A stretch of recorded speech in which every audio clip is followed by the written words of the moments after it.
MLA కాదు, MP కాదు, ward member కూడా కాదు. ఆయన తిరుపతి రెడ్డి పోతే ల్యాండ్ ఆర్డర్ ప్రాబ్లం కాదు, మేము పోతే ల్యాండ్ ఆర్డర్ 300 మంది వచ్చి నిలబడరాడా కొడగలలు కాంగ్రెస్ నాయకులు.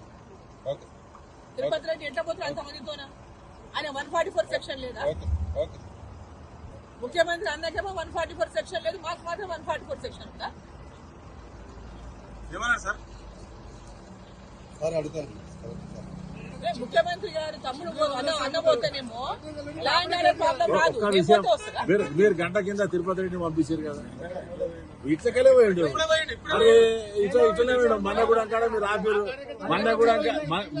మన్నగూడెం కాడ ఆపారు, మీరు పంపించారు. ఆయన కలెక్టర్ ఆఫీసులో ఉన్నాడు.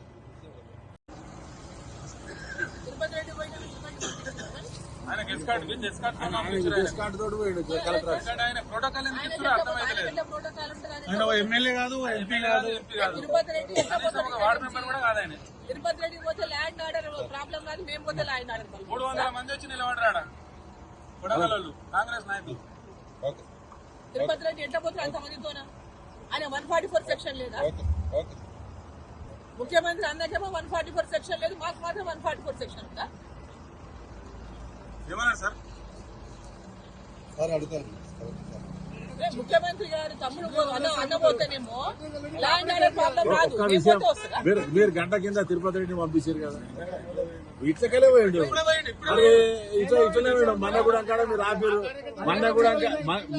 మన్నగూడెం కాడ ఆపారు, మీరు పంపించారు. ఆయన కలెక్టర్ ఆఫీసులో ఉన్నాడు.